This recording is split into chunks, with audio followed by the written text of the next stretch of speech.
Bonjour à tous, bienvenue sur ce webinaire, hein. Voilà, et c'est l'équipe SEGAP, nous avons Cécile, Guy-Alain Simba et moi-même, Patrice Morat. Alors, d'abord, merci à vous, merci à toutes et à tous d'être là. Il y avait beaucoup d'inscrits. J'espère qu'il y a beaucoup de participants.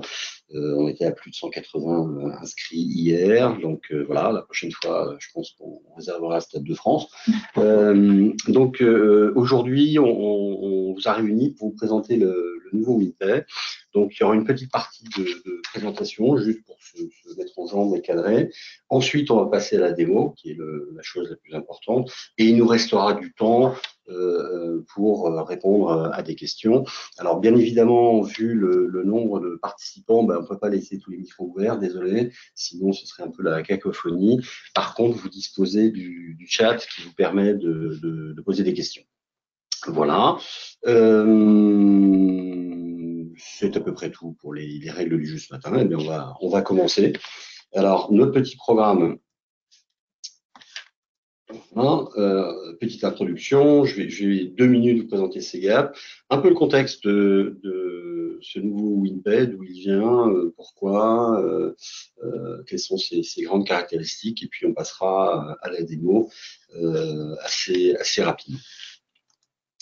Alors, SEGAP, je pense que beaucoup d'entre vous nous connaissent, on est là depuis plus de 25 ans, aux côtés des 3 fonctions publiques, sur le domaine des ressources humaines, avec trois offres, 3 métiers. Un métier de formation dans le domaine RH, sur la réglementation, sur l'actualité, sur la QVT, sur plein de choses. On est plutôt honorablement connu comme organisme de formation avec plus de 7000 stagiaires formés par an.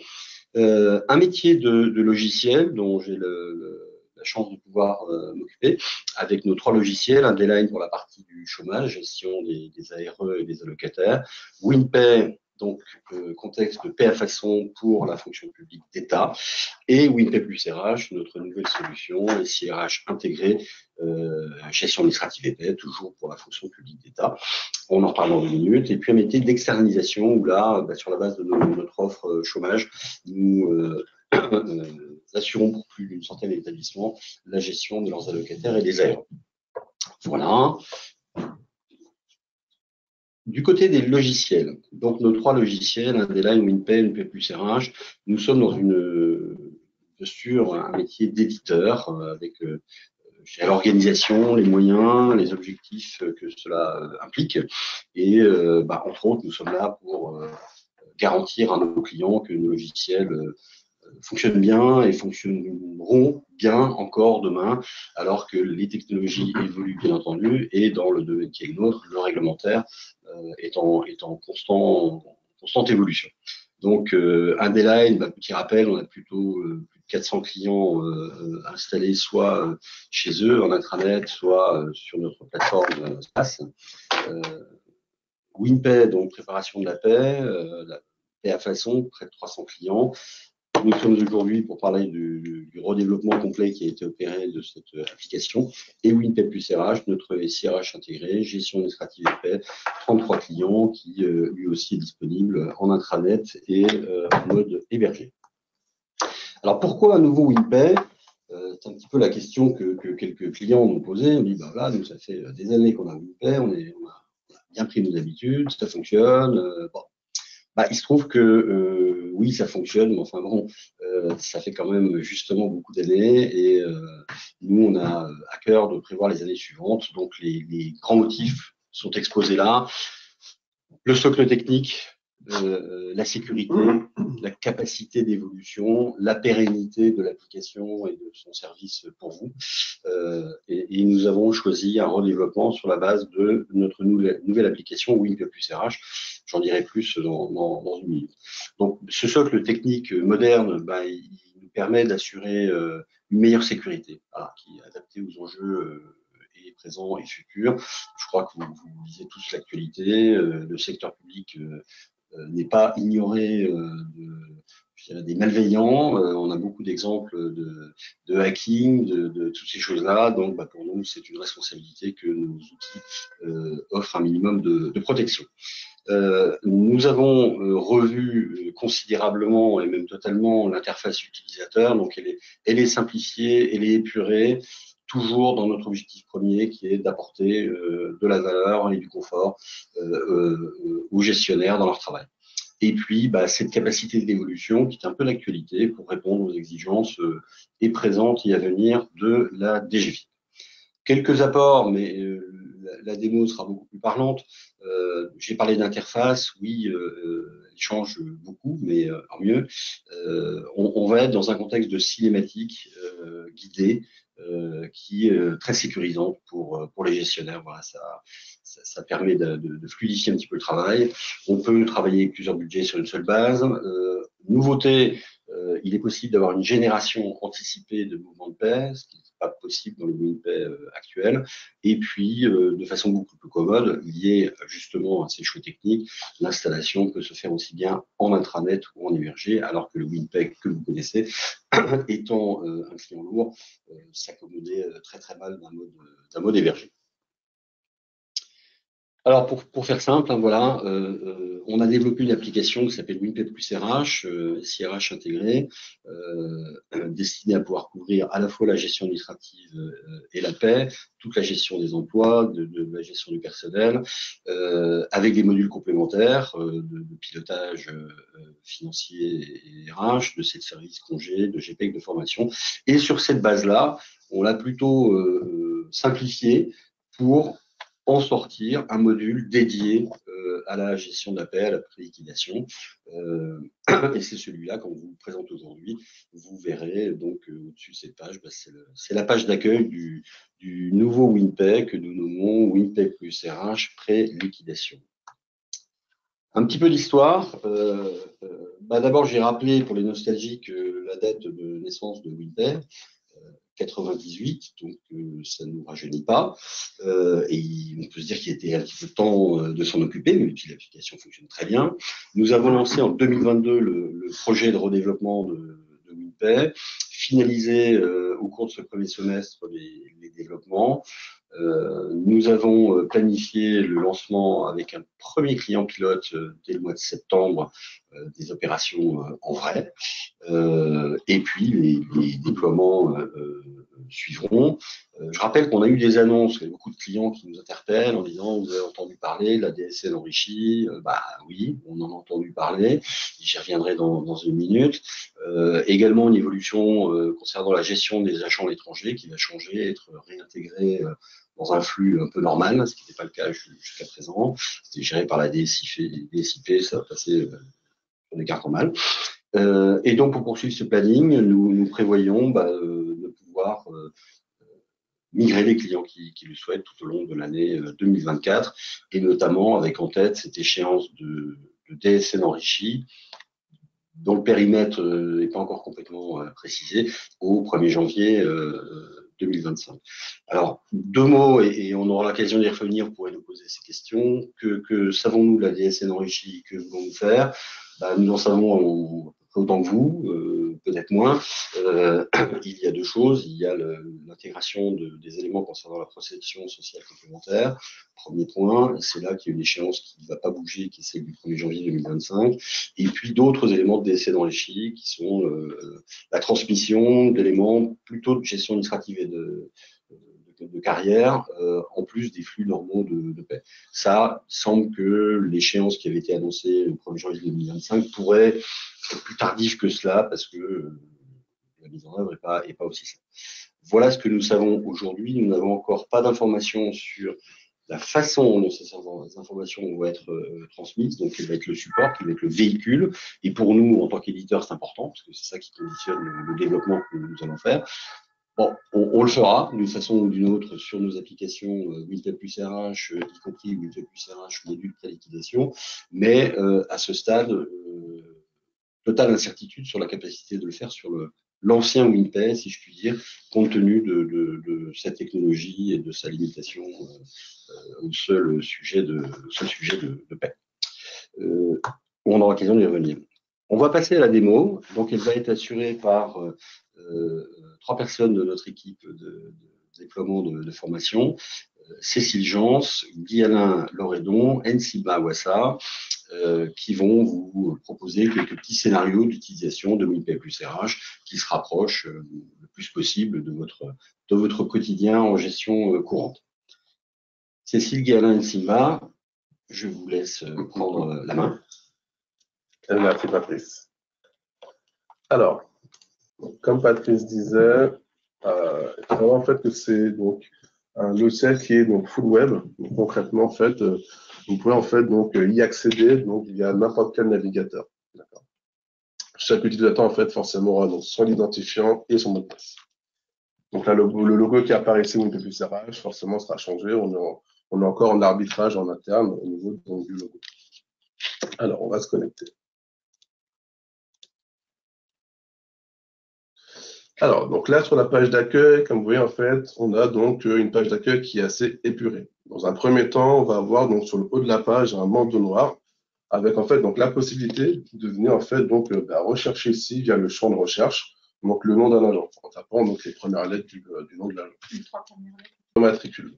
On va avoir également donc à droite ici donc il y a écrit bonjour Guy-Alain, donc la possibilité en fait de changer donc son mot de passe. À propos, donc, pour avoir l'information de la version actuelle qui est installée et donc la déconnexion. On va également avoir donc tout à droite un petit onglet ici qui permet en fait de venir épingler donc des dossiers d'agents. Donc dossiers d'agents en fait qui sont entre guillemets en attente de saisie ou autre. On va pouvoir donc les retrouver ici puis les épingler ou les désépingler. On a principalement trois pavés sur la page d'accueil. Donc le premier pavé module administration, c'est ici en fait concrètement on va en fait pouvoir venir paramétrer donc la base. Je pense au code de gestion, code correspondant. Donc voilà, c'est vraiment en fait tout ce qui est lié au paramétrage. Ensuite, le deuxième pavé, gestion du personnel. Concrètement, c'est ici qu'on va pouvoir en fait donc consulter les dossiers des agents, créer les individus, les prendre en charge, saisir des mouvements. On va pouvoir également donc en fait avoir une gestion collective, donc faire des apports via donc des gabarits, ça on vous en parlera tout à l'heure. Et enfin, pour finir, on aura donc le module gestion de la paye. On pourra donc retrouver ici donc, la possibilité de générer donc, des requêtes sur la masse salariale, ETP, etc. On va pouvoir donc retrouver également donc, la gestion forcément de la paye, donc génération de la remise, clôture de la paye. Enfin voilà, vraiment les opérations de fin de paye. On va pouvoir également donc, réintégrer les fichiers autour, donc je pense au K, KX, J5, BJ, etc. Et surtout donc éditer les éditions de contrôle pour contrôler donc vos cartes, vos saisies. Voilà. Donc on va commencer, on va décrypter les pavés les uns après les autres. Et on va commencer par le premier, donc l'administration. Alors voici le module administration. Alors quand on clique sur ce module, on va arriver sur la page d'accueil qui va nous présenter des informations par rapport à la liste des utilisateurs en tant que gestionnaire RH. Donc on va pouvoir retrouver le nombre d'utilisateurs et le nombre de profils, mais également les noms, prénoms, identifiants et fonctions des gestionnaires.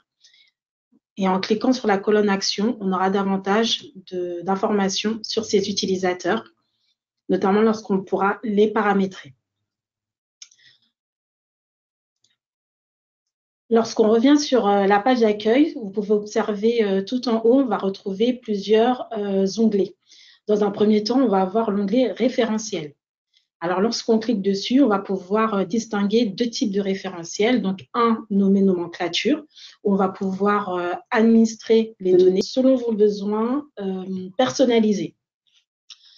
Juste en dessous, vous allez retrouver un sous-onglet, donc également nommé référentiel.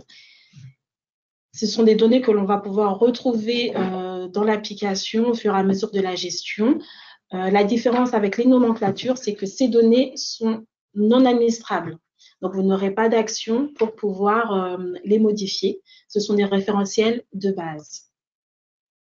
Voilà, donc pour exemple, là, on peut retrouver la liste avec les différentes informations, par exemple, du pays. Et puis, on va pouvoir retrouver sur notre droite l'ensemble des données.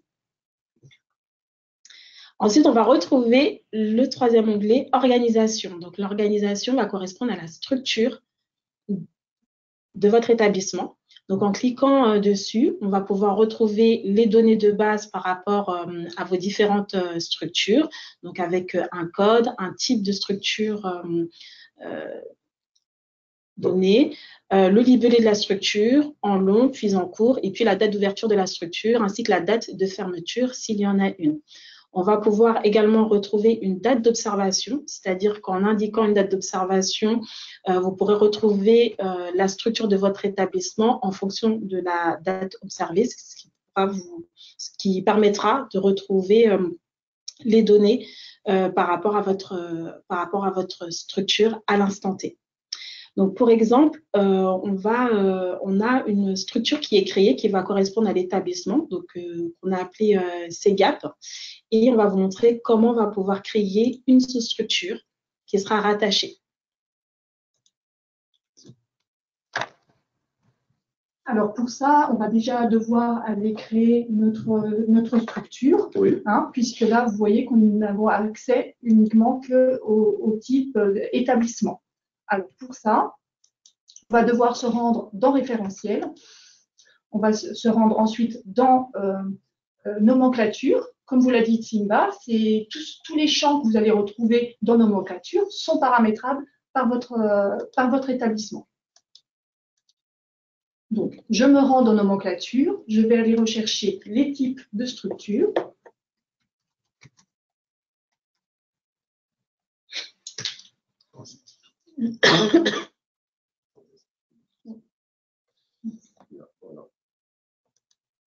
Et ici, vous voyez, j'ai mon petit switch qui est bien sur oui, donc qui me permet de modifier cette table. Il me suffit de venir cliquer sur Ajouter. Et je vais venir créer donc ma structure. On va créer par exemple la direction des ressources humaines. Donc en code, je vais indiquer DRH. Libellé court, je vais indiquer direction des ressources humaines. En libellé long, direction des ressources humaines. Date d'ouverture, par défaut, donc l'application propose la date du jour. Donc moi, je vais indiquer une date antérieure, par exemple au 1er janvier. Alors, 1er janvier 1900. Je ne vais pas indiquer de date de fermeture puisque ma DRH est toujours ouverte au jour d'aujourd'hui. J'enregistre. J'ai créé ma nomenclature. Donc, je vais pouvoir retourner maintenant dans l'organisation. Je retourne dans structure. Je retrouve l'entité mère, CGAP, et je vais venir ici ajouter ma direction des ressources humaines. Vous voyez, cette fois-ci, dans type de structure, je retrouve bien ma direction des ressources humaines que je viens sélectionner. Code de la structure, on va mettre DRH. Libellé de la structure pour DRH. Et là, en intitulé, direction des ressources humaines. Date de l'ouverture de la structure, je suis toujours sur le 1er janvier 1900. Pareil, pas de date de fermeture, puisque, encore une fois, mon entité est toujours ouverte. Structure parente, là, je n'oublie pas de passer mon switch à non, puisque la structure parente, c'est mon établissement CGAP.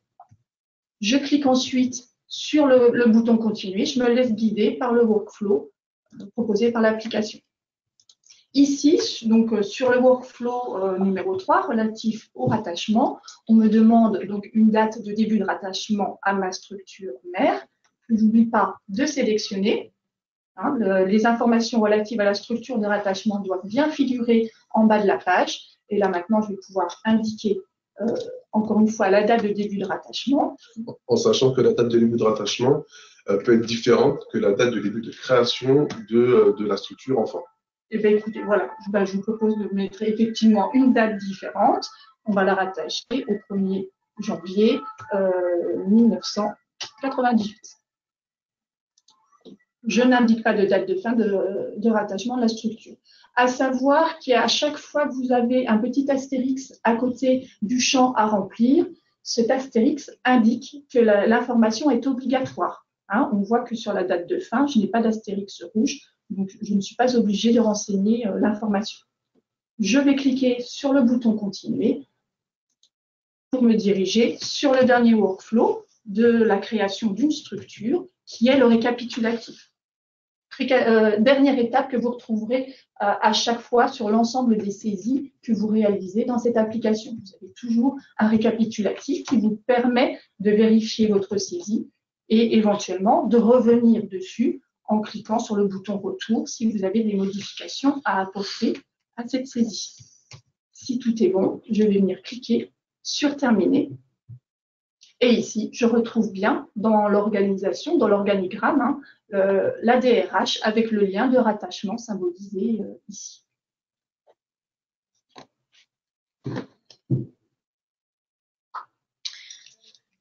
Alors, quand on continue dans notre visualisation au niveau de la page d'accueil, on peut observer l'onglet « Paramétrage ».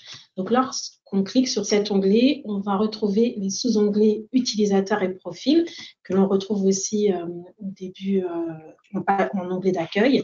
Et juste à côté, on va retrouver un sous-onglet « Paramètres TG », donc sous-entendu paramètres trésorerie générale. Et c'est à ce niveau-là qu'on va pouvoir paramétrer les codes correspondants de l'établissement. Donc, en fonction des établissements, selon qu'ils soient RCE ou non RCE, on va pouvoir retrouver plusieurs types de codes correspondants. Sur votre droite, dans la colonne Action, c'est à ce niveau-là que vous allez pouvoir paramétrer en détail votre code correspondant et notamment les données liées au fichier geste. Donc, comme on peut le voir sur notre écran, au niveau du bloc paramètres de paye, on va pouvoir retrouver les éléments d'information par rapport au code ministère de l'établissement. Ensuite, on va pouvoir, on peut du coup paramétrer à ce niveau-là. Ensuite, on va retrouver un switch autonomie. Voilà, donc on peut mettre oui ou non, donc selon que l'établissement soit RCE ou non. Ensuite, on va retrouver un champ ordre de tri, fichier 1 et ordre de listing également. Donc, on a une petite icône pour aider. En réalité, les tris correspondent à l'ordre d'affichage des données sur le fichier geste. Et comme on peut le voir, par exemple, pour le tri 1, on va avoir en premier sur la liste TG les informations sur le code correspondant, le code ministère, le code gestion et le numéro d'INSEE. Voilà, donc ça, c'est des données souvent qui sont demandées par la DGFiP. Ensuite, on va avoir le mois de paye courant que l'on va retrouver à ce niveau-là. Donc là, on peut voir que c'est juin 2023. Et puis, on va retrouver le bloc import-export, donc qui va correspondre au mode chargement donc des fichiers J5, donc les fichiers J5 qui sont liés aux fiches de liaison. Et on va pouvoir sélectionner donc soit chargement seulement, soit modification et création de prise en charge, ou uniquement modification hors prise en charge. Donc, ce sont des données qui seront paramétrées lors du déploiement, à l'installation de l'application. Et en principe, on n'a pas vocation à y aller tous les 4 matins, à moins qu'il y ait vraiment un changement majeur. Donc, ensuite, quand on continue au niveau du sous-onglet Paye SOP, donc sans ordonnancement préalable, on va retrouver comme sous-onglet la codification. Donc, à ce niveau-là, on va retrouver tous les éléments de paye, donc liés à la codification de la paye. Donc, certaines données sont administrables, d'autres non, puisqu'elles correspondent à la codification en vigueur. Et à ce niveau-là, on va pouvoir retrouver du coup le détail en fonction du type de code, et notamment les codes liés aux cartes. Donc, on pourra faire un tri en fonction du type de carte choisie. Donc là, vous voyez, on a choisi par exemple la carte 01 et on va retrouver tous les éléments d'information liés à la carte 01. Et en cliquant sur le détail, par exemple, civilité, le code gestion, pardon, on va retrouver l'ensemble des données liées au code gestion de l'établissement. Donc, c'est des données, par exemple, comme on peut le voir à ce niveau-là, qui sont modifiables, supprimables ou que l'on peut ajouter selon sa convenance. Voilà, donc. Ensuite, on va avoir un onglet initialisation DGFIP. Alors ça, c'est pour l'éditeur. Voilà, du coup, voilà, Plus vers c'est un l'éditeur. onglet qui est réservé à nous, à Segap, entre guillemets, qui permet en fait de venir paramétrer, entre guillemets, et faire leur prise de données de votre base anciennement MoonPay. Voilà, et puis on va retrouver un onglet raccourci qui sera un accès direct à la fonctionnalité qui nous permettra d'ajouter un utilisateur, donc en tant que gestionnaire RH, dans la base. Donc, voilà pour le module administration. On va continuer ensuite donc là sur donc, le module gestion du personnel. Donc concrètement, ce qui va se passer, c'est que là en fait, on va prendre en charge, on va d'abord créer un individu et ensuite donc le prendre en charge. Et donc par la suite, ce qu'on va faire, on va en fait donc lui saisir un mouvement donc par anticipation. On va dire que voilà, cet agent sera à temps partiel sur le mois de septembre. Comme ça, vous voyez un petit peu la différence entre la saisie d'un élément sur le mois en cours et la saisie d'un élément, d'un mouvement dans le futur. Exactement. Effectivement, hein, dans la démonstration, là, nous sommes en paye du mois de juin 2023. Donc, comme vous disiez, Guy-Alain, nous vous montrerons comment générer un mouvement en date du 1er septembre 2023. Donc là, on va vous proposer la prise en charge d'un agent titulaire dans un premier temps. Et ensuite, on saisira également la prise en charge d'un agent vacataire. Exact. Donc, pour prendre en charge donc, un nouvel agent dans votre établissement, donc, on va se rendre dans le module gestion du personnel. Ce module donc, se présente sous forme d'onglet, hein, même présentation, on retrouve la même présentation que dans le module administration, avec un premier onglet accueil. Vous allez retrouver donc l'ensemble des agents déjà créés dans votre base. Et un autre onglet individu, où là, vous allez avoir la possibilité soit de rechercher un individu, un agent dans votre base en particulier, ou alors de prendre en charge un nouvel individu, un nouvel agent. Hein, comme on l'a dit, vous avez un sous-onglet, un sous-module ici, nouvel individu. Donc, comme pour tout à l'heure, pour créer notre structure, hein, on retrouve ce système de workflow. Hein, il suffit vraiment de se laisser guider dans cette application. On nous propose dans un premier temps, sur cette première page, d'indiquer la date d'arrivée de notre agent. Donc, dans notre hypothèse, l'agent va arriver au 1er juin 2023. Et ensuite, on nous demande d'indiquer le numéro de sécurité sociale de notre agent. Donc, il s'agit d'une femme. Alors, j'indique son numéro de sécurité sociale. 31 555 123.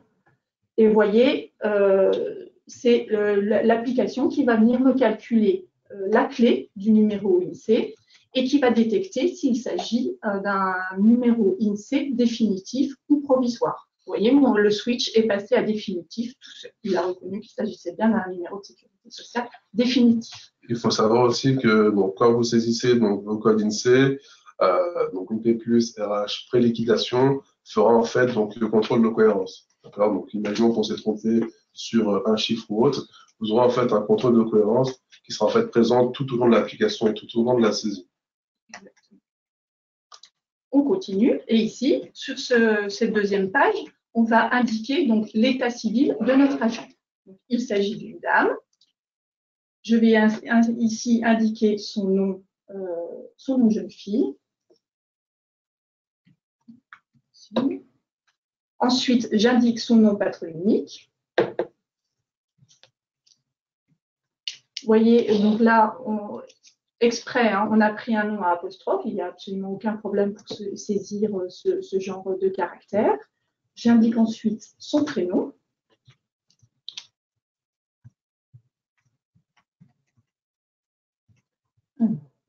Elle n'a pas d'autre prénom. Cet agent est né le 4 novembre 1962. Elle est née à Vimoutier. Hein, vous voyez que ce n'est pas une donnée obligatoire. On ne retrouve pas l'astérix, comme c'était le cas déjà dans le MoonPay, puisque ce n'est pas une donnée qui est remontée à la trésorerie générale. Exact. en France, département. Ici, on va indiquer sa nationalité, donc notre agent est française. On a notre switch relatif à l'Union européenne qui détecte que le pays relève bien de l'Union européenne et qui passe sur le oui tout seul. On va ensuite indiquer donc sa situation familiale. Notre agent est marié. Du coup, l'application va nous demander la date de début de situation. Hein. Donc, notre agent est né le 31 juillet, 1999. Elle est mariée. Le 31 juillet. Oui. Pas d'éliminer. Ah, pardon, excuse-moi. Je continue. Ici, j'arrive au workflow relatif aux informations complémentaires. Donc, j'ai la possibilité de venir indiquer les adresses mail professionnelles et personnelles de notre agent, ainsi que ses numéros de téléphone, pareil, personnels ou professionnels. Alors, par exemple,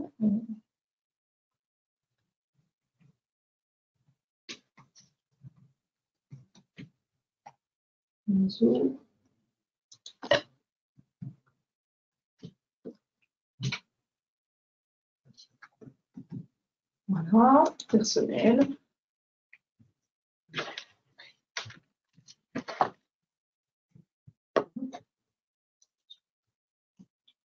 Voilà, par exemple. Et là, je clique sur continuer pour, encore une fois, passer au récapitulatif où j'ai la possibilité donc, de vérifier l'ensemble des informations que je viens de saisir.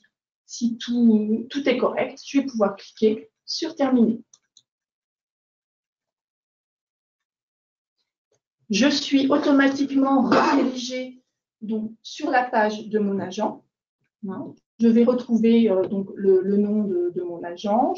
L'application va lui attribuer automatiquement un matricule.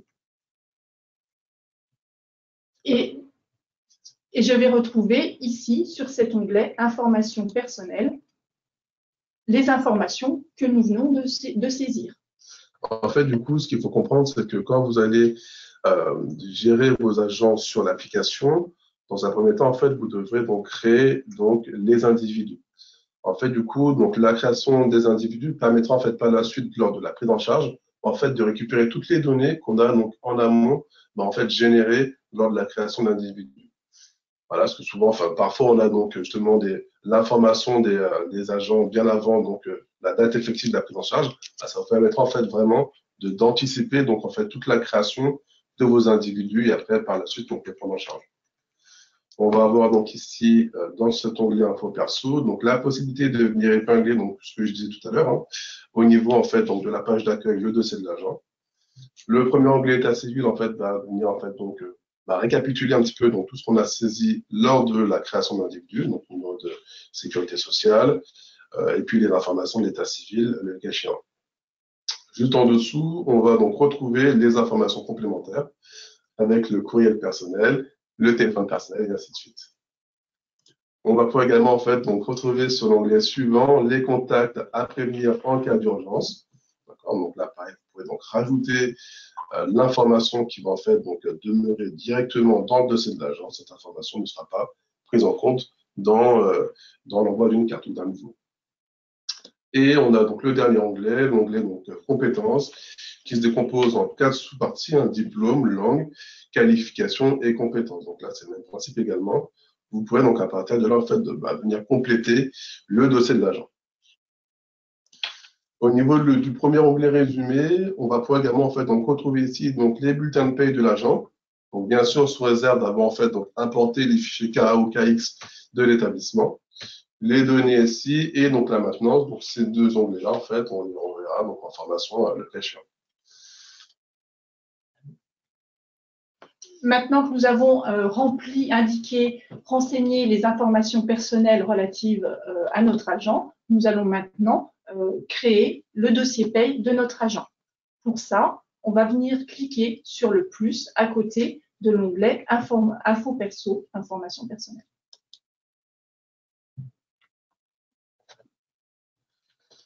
Encore une fois, on retrouve ce système de workflow qui va venir nous guider, nous aider pour la création de ce dossier de paie.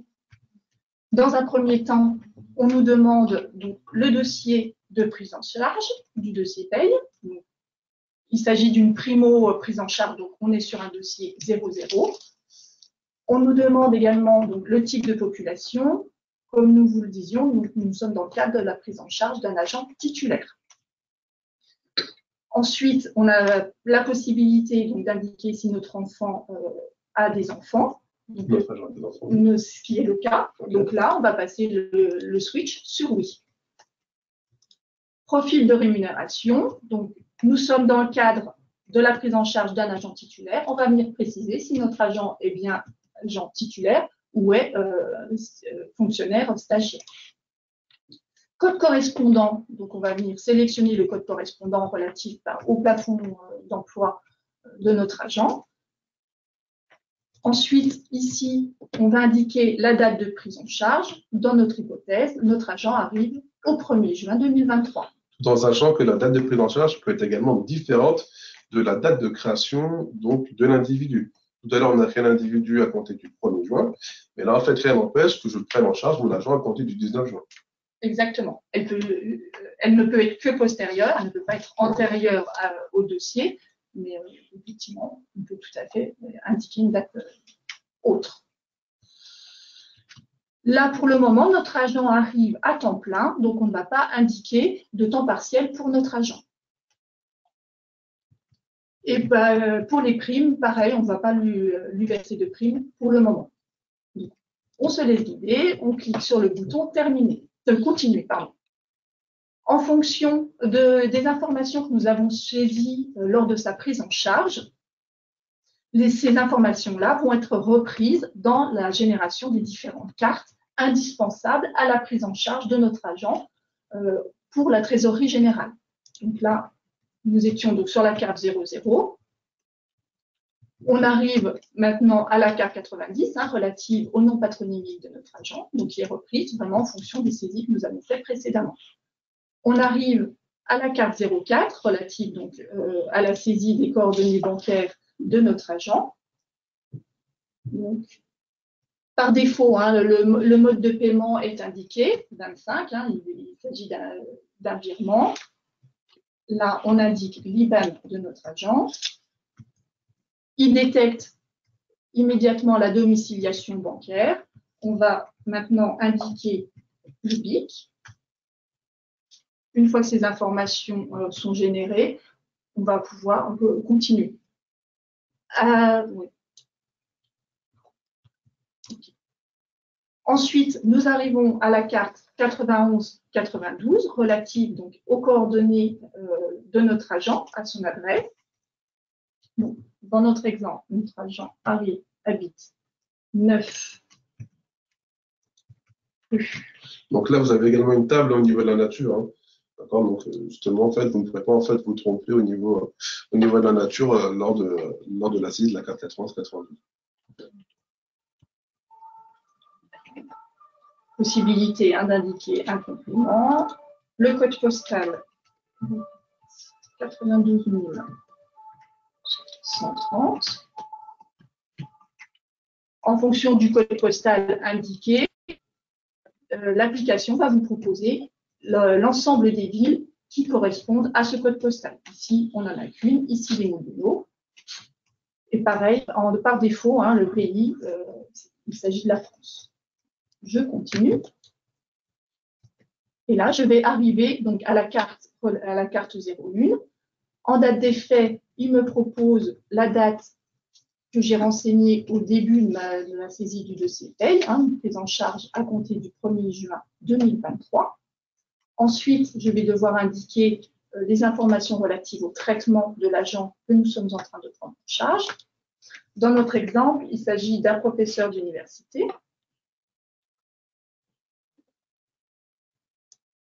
Ici, donc, nous avons un menu déroulant où on va pouvoir retrouver l'ensemble des grades. Alors,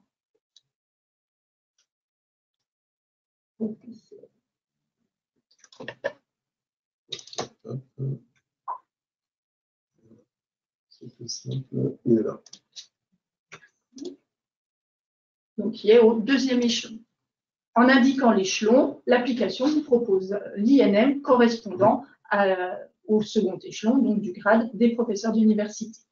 On indique ensuite la zone de résidence, donc nous, zone à 3%. On va indiquer le code de gestion. Il s'agit donc d'un professeur d'université. Donc, on va aller sélectionner le premier code de gestion. L'application va ensuite automatiquement vous donner le code poste correspondant à ce code de gestion. Ensuite, on va indiquer le type de versement de transport, la versement de transport. On va pouvoir donc continuer sur la carte 2, l'étape 6. Donc sur la carte 2, donc là, c'est le même principe. On va en fait retrouver donc, dans un premier temps le premier champ donc, de date d'effet. Ensuite, on aura donc le champ indemnité forfaitaire et SFT. Donc si l'agent a une indemnité forfaitaire, on va pouvoir retrouver ici donc, les différentes informations à renseigner. Donc là, ce n'est pas le cas. Notre agent au niveau du SFT aura droit au SFT. Donc forcément, ce sera donc le code 1, droit ouvert au SFT. Derrière, en fait, par la suite, en carte 7, on aura donc la possibilité de renseigner donc, et la carte 9C et la carte 9G. Au niveau des imputations budgétaires, juste en dessous, on va pouvoir donc, retrouver donc, toutes les imputations budgétaires donc, propres à notre établissement. Donc, ces données-là sont également aussi donc, paramétrables. Au niveau du code mutuel, donc là, notre agent n'a pas de mutuelle. Si notre agent avait eu de la NBI, on aurait pu en fait renseigner ici donc, le nombre de points de NBI pour notre agent. Au niveau du profil de cotisation, Winper en fait, va nous faire une présélection des données au niveau des profils de cotisation, étant donné en fait que notre agent est titulaire, donc en fait il va déjà donc renseigner et le code SS et donc la retraite complémentaire, ce que forcément non cotisant puisque l'agent est titulaire, situation statutaire donc elle est titulaire et le régime de rémunération qui est normal. Si l'agent avait un indice de pension civile, on aurait pu donc renseigner l'information également ici directement. Comme dans WinPay, si vous prenez en charge un agent contractuel, d'accord, vous pourrez donc d'ores et déjà, dès la carte 2, donc étape 6, saisir et une date de fin de situation et donc le code fin de situation. Là, ce n'est pas le cas, donc les titulaires. Donc on va continuer. En continuant, donc on est sur l'étape 7, la carte 9C, 9G, donc c'est le même principe que sur WinPay, comme vous le savez, ces deux cartes sont liées. D'accord, on ne peut pas créer la carte 9G sans la carte 9C et inversement. Donc là, du coup, notre agent donc, est marié. Les droits prestations familiales sont toujours fermés, comme vous le savez. Et donc, au niveau du code de prise en charge, nous sommes sur une création. Au niveau de la carte 9G, donc on va avoir toujours donc, la date d'effet, d'accord, qui va être reprise par défaut. Ensuite, donc, le prénom. Donc, l'enfant s'appellera Lucas. Il est né donc le 20 février 2018. Donc, c'est un enfant, c'est une création. Donc, c'est le premier enfant, étant donné en fait que cet agent-là a donc des jumeaux. Donc, c'est un premier enfant. Le code enfant, c'est un enfant qui a donc forcément moins de 16 ans. Et donc, le code charge, ce sera donc un enfant donc, à charge au titre du SFT. Okay. Et donc, pour ajouter un nouvel enfant, on a ici donc l'onglet Ajouter une carte 9G simplement.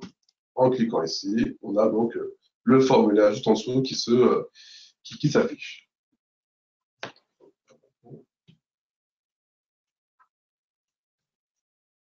Alors, pareil, hein, la date d'effet est forcément la même. Le prénom, il s'agit de Manon, donc, qui est également né le 20 février 2018. Code enfant, il s'agit également d'un enfant à charge de moins de 16 ans. Code de prise en charge, il s'agit toujours d'une création. Là, cette fois-ci, le numéro d'ordre, il s'agit d'un deuxième enfant, donc on va indiquer un numéro d'ordre 2. Code de charge, il s'agit également d'un enfant à charge au titre du SFT.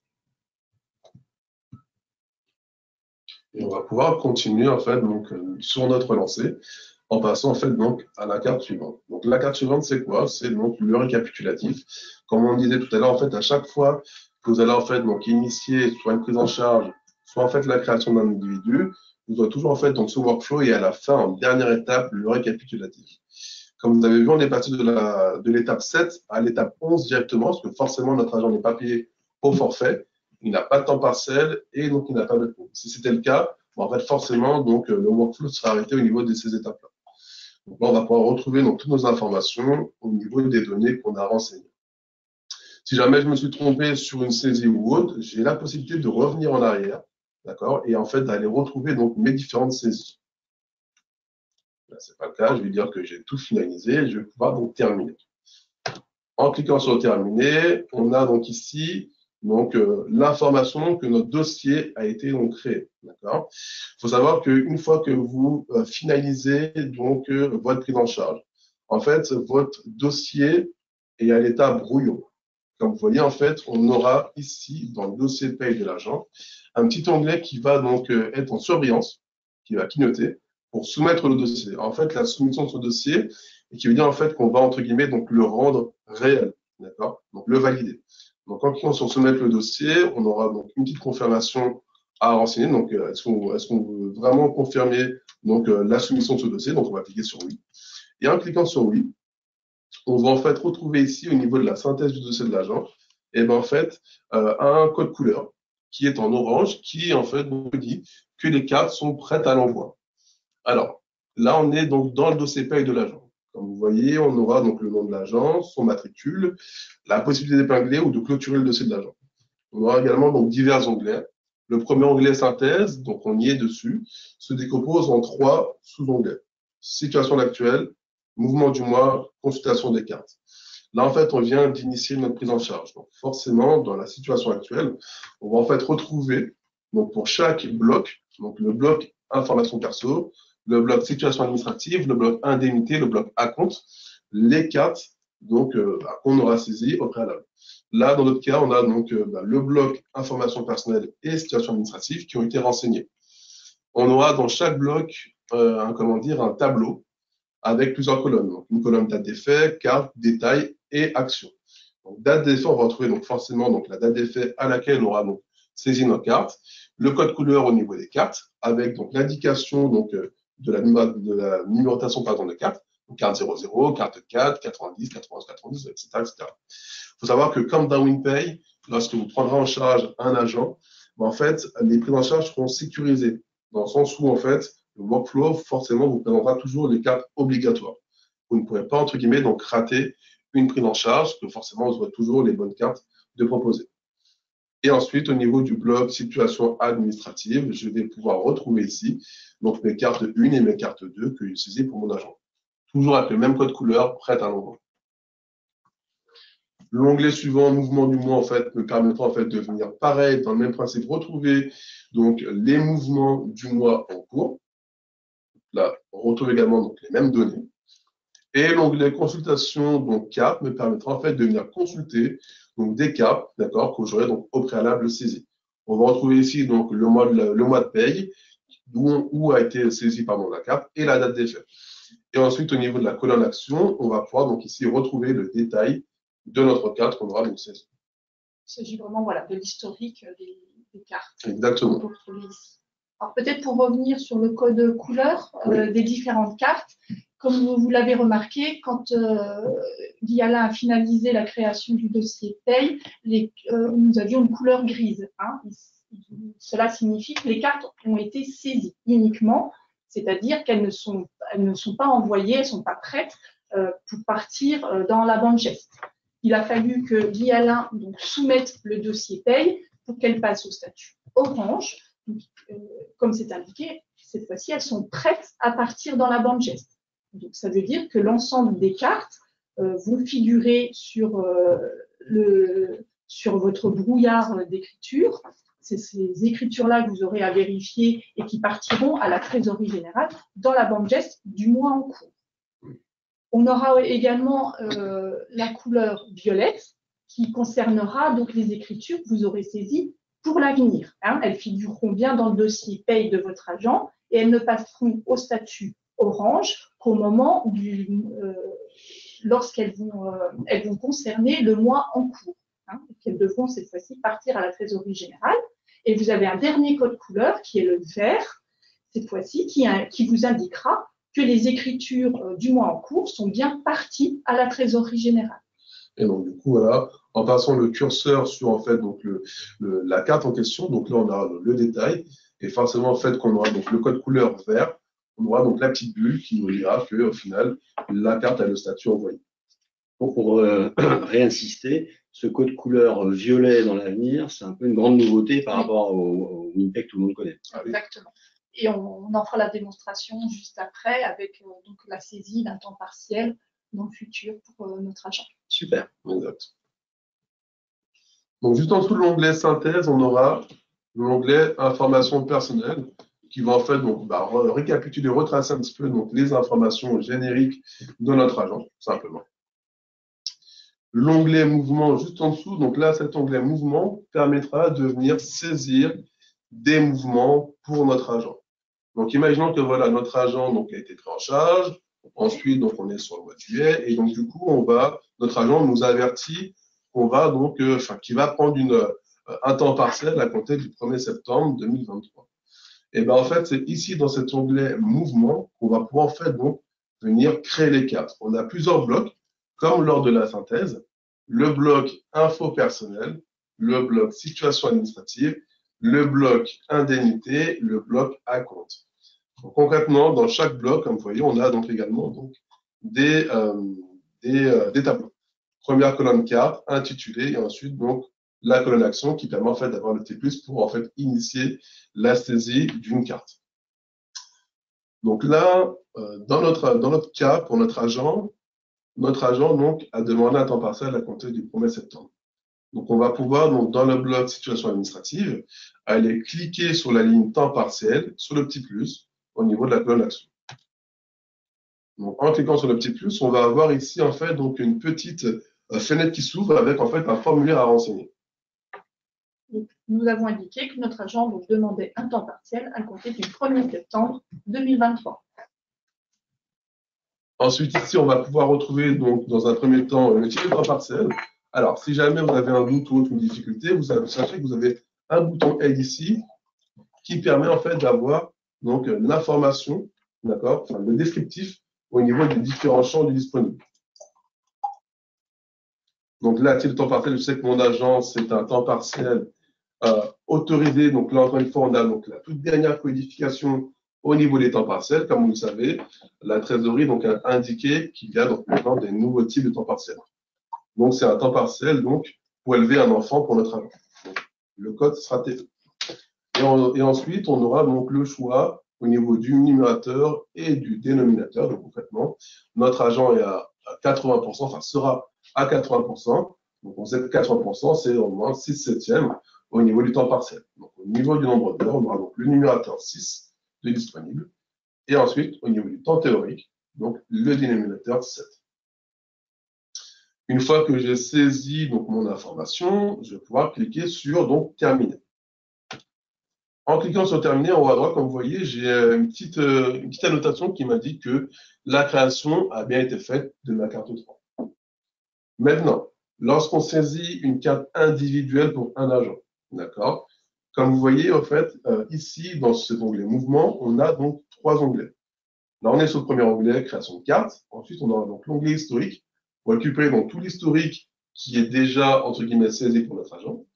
Mais à chaque fois que vous allez saisir une carte individuelle pour un agent, il conviendra en fait d'aller sur l'onglet Suivi des demandes. Et ici, vous allez pouvoir retrouver toutes les cartes que vous avez saisies manuellement pour vos agents. Donc là, pour mon agent, en l'occurrence, au niveau de la situation administrative, je vais pouvoir retrouver donc, la date des faits, le code carte, le détail, et au niveau du statut, j'ai le statut BR. À quoi ça correspond? Ça correspond en fait au statut brouillon. D'accord? Un petit peu comme quand on a vu tout à l'heure, on a pris en charge notre agent. Donc en fait, tant qu'on n'a pas entre guillemets validé, soumis donc notre saisie, donc en fait notre carte est toujours en fait à l'état brouillon. Ça permet par exemple de prendre de l'avance et de saisir en amont en fait par anticipation nos données. vous avez deux choix. Soit vous anticipez, vous allez en fait donc soumettre directement sur le mois cible, ou sinon, vous soumettez directement. Donc, on a dans la colonne action, donc 4 onglets. Le premier onglet permet de visualiser ce qu'on a en fait donc, saisi au niveau de la carte. L'onglet donc avec le petit stylo permet de venir modifier l'information, supprimer, enfin la poubelle pour supprimer. Et ensuite, on aura ici ce petit onglet avec le petit avion en papier qui permettra en fait de venir donc soumettre encore une fois donc cette carte-là. En cliquant sur valider, forcément, on n'aura plus rien du tout ici qui va apparaître. Maintenant, si je reviens sur mon onglet synthèse, je vais donc retrouver, comme vous le voyez, au niveau du bloc situation administrative, la date d'effet septembre 2023, le code carte 3 avec le code couleur en violet, comme disait Cécile, qui nous indique en fait que justement, la donnée qu'on a saisie à l'instant sera en fait donc prise en compte lorsqu'on sera sur le mois de septembre 2023. J'ai placé mon curseur sur le code carte 3 et la petite bulle qui me dit que cette carte est en attente d'envoi. Donc en septembre, quand vous serez en cours de paye du mois de septembre, donc cette écriture passera à l'orange sans que vous n'ayez rien à faire et sera prête du coup à partir dans la liste des écritures à destination de la trésorerie générale et figurera bien dans votre banque geste. Tout à fait. Si elle est toujours d'actualité, bien évidemment. Donc voilà, ce qu'il faut bien comprendre ici, c'est que voilà, au niveau de la synthèse, c'est vraiment en fait donc toute la synthèse de toutes les saisies qu'on a faites pour notre agent. Et donc, si on veut saisir des mouvements individuels manuellement pour notre agent, ce sera donc dans l'onglet mouvement. Ce qu'on vous a pas dit, c'est qu'ici, au niveau donc, du dossier, on va en fait pouvoir retrouver plusieurs en fait dossiers. C'est-à-dire, en fait, comme vous savez, on peut avoir donc un agent qui a peut-être 2 ou 3 dossiers, avec donc un dossier principal en 00, secondaire 1, 2, etc. Ici, en fait, ce sera le même cas. On va pouvoir, si l'agent avec plusieurs dossiers, et ben, on va retrouver un listing, un petit menu déroulant, dossier 00, dossier 10, dossier 20, et après, on aurait pu, en fait, aller venir, en fait, donc, sélectionner le dossier qui nous intéresse.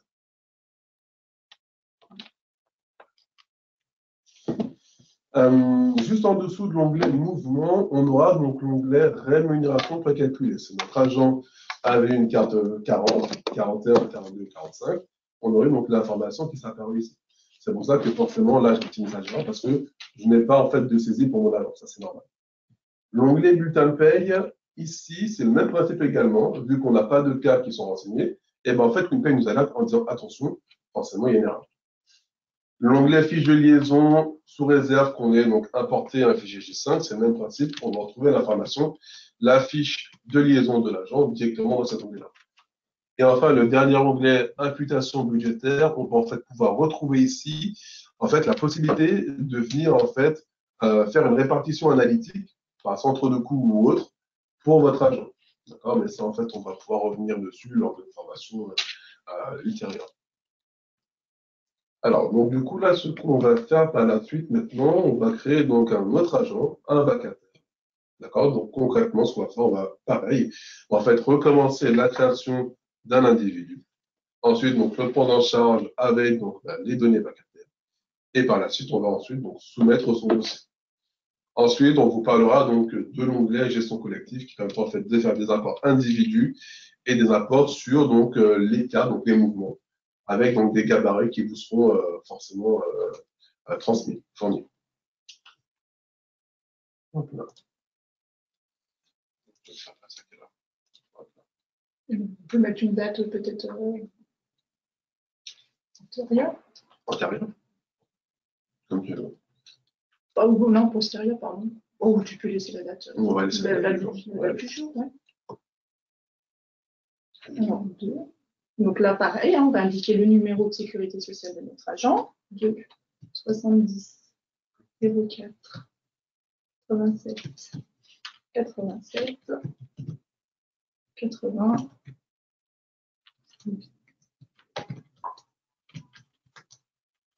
Donc là, pareil, on a un contrôle sur le numéro de sécurité sociale et l'outil nous calcule la clé du numéro de sécurité sociale. Pareil, il détecte qu'il s'agit d'un numéro définitif.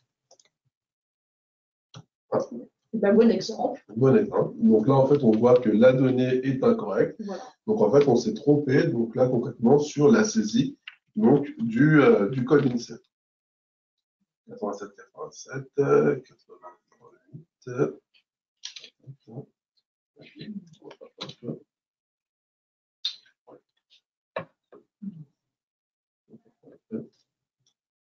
Voilà. Donc il a calculé automatiquement la clé 62. Et donc pour lui, en fait, voilà, pour lui, donc la clé était fausse. Donc en fait, il nous a averti, et donc du coup, il a pu recalculer automatiquement la clé INSEE et on a pu passer à l'étape suivante. Donc là, nous allons indiquer l'état civil de notre agent. On indique son nom, le nom patronymique, son prénom, Christelle. Pas d'autre prénom. Elle est née le 7 avril 1970.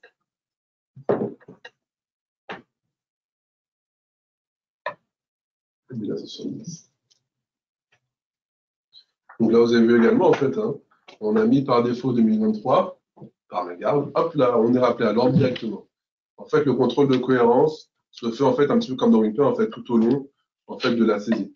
Il n'y aura pas en fait de modules qui vont en fait mouliner à la fin de la prise en charge ou de la création d'individus, ils vont ressortir les infos, les anomalies. On aura donc d'office directement l'information qui sera donc renseignée à l'écran quand on a fait une erreur.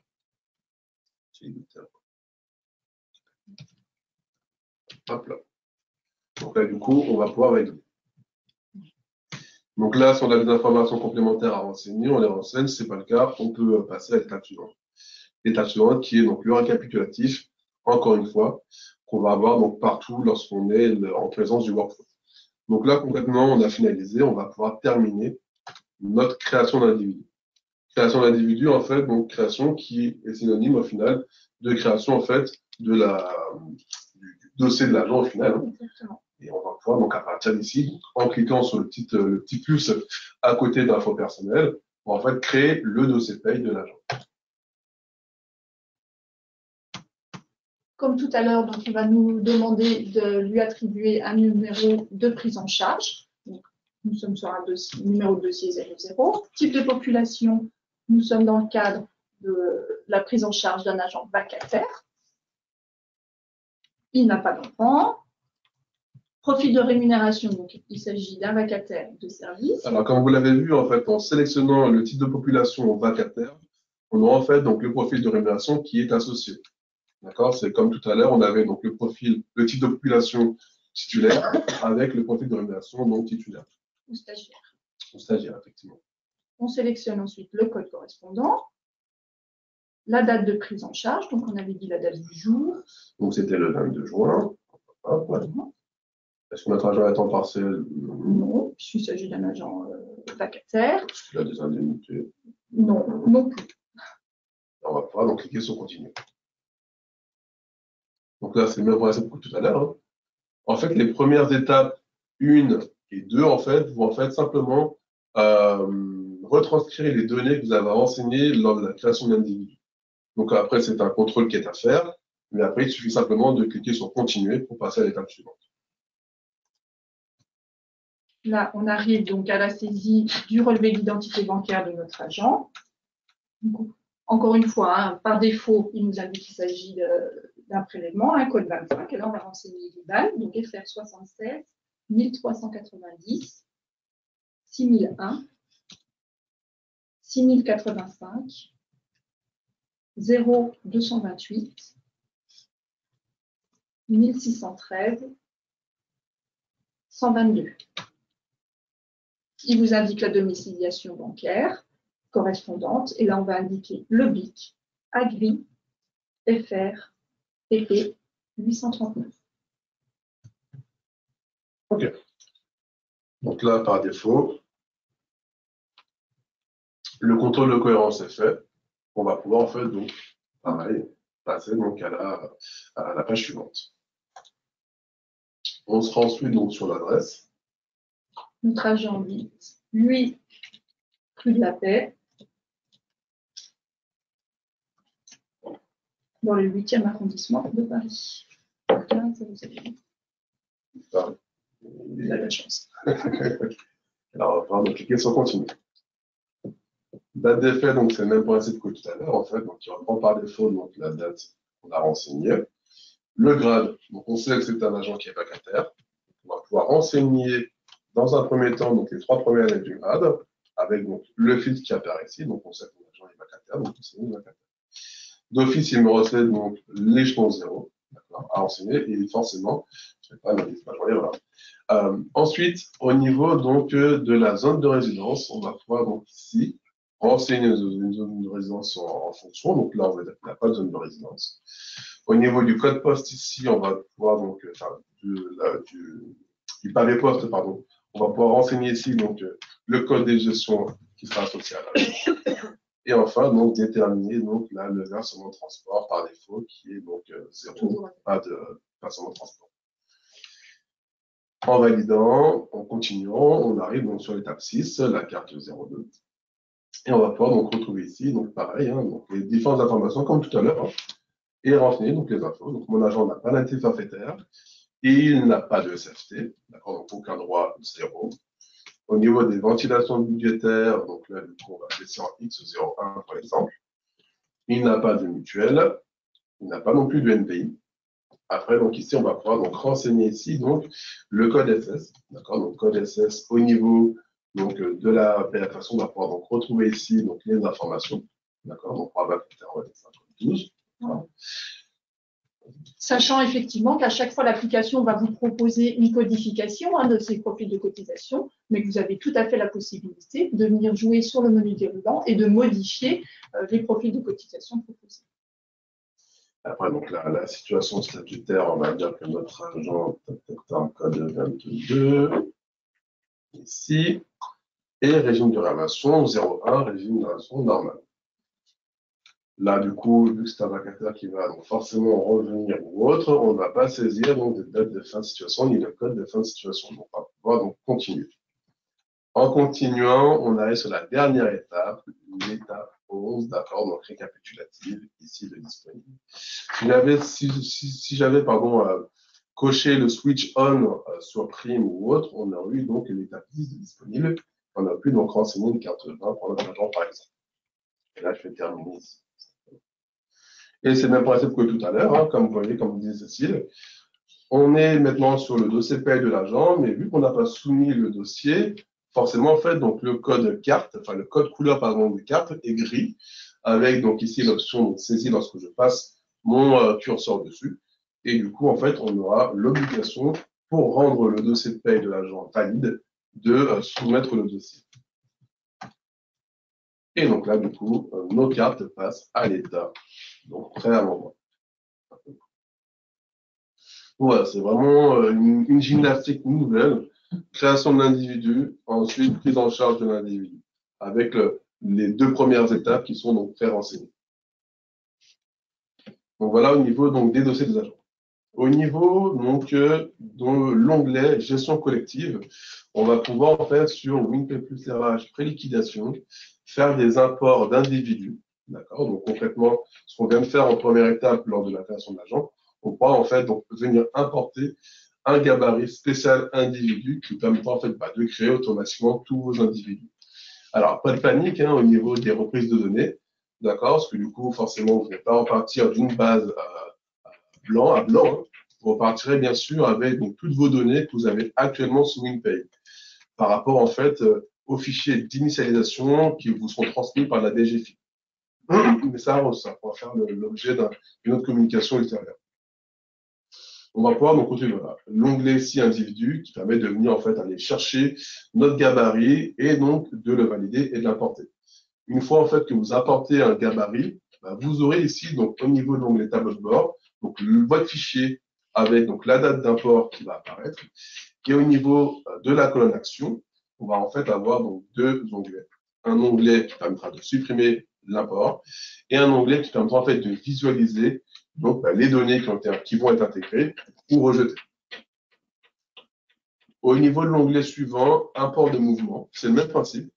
On va pouvoir donc retrouver ici, en premier onglet, import fichier. Bon, un petit menu déroulant qui permettra en fait de venir sélectionner le mouvement de carte que l'on voudra importer.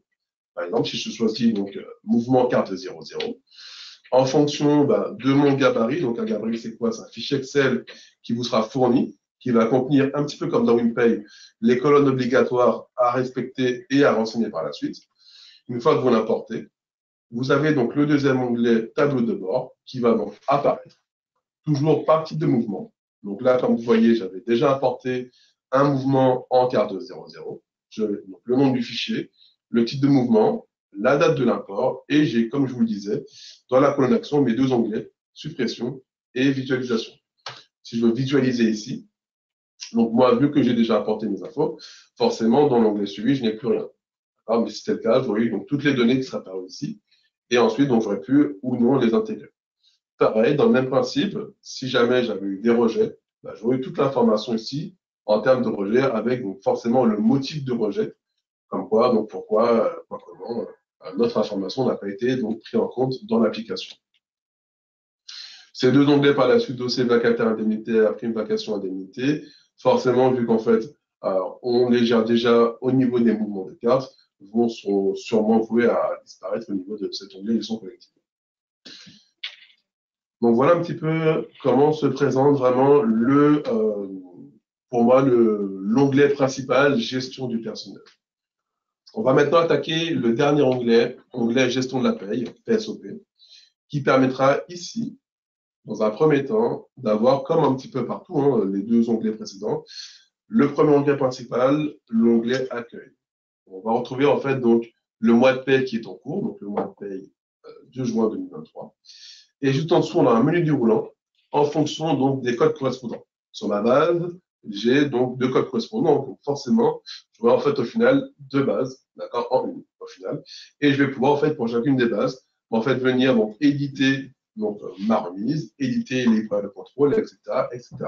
On va pouvoir un petit peu comme dans WinPay plus RH, en fait faire la gestion de deux bases en une seule.